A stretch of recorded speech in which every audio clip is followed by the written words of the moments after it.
Hello guys, today in this video I'm going to show you how to disable hide apps icons on the taskbar in Windows 10 PC or laptop.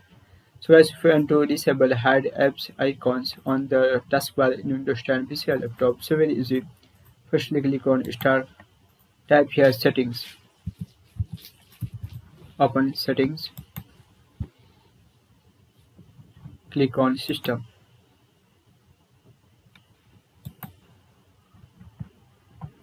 After click on tablet, click on change additional tablet settings.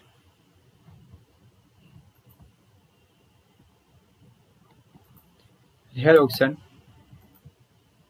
hide app icons on the taskbar. So slash to on position. That is.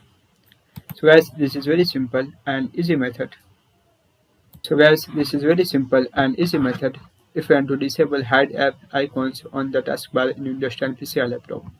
Thank you for watching this video. Please like, share and subscribe to my channel for latest update. Please comment this video useful or not. Thank you for watching.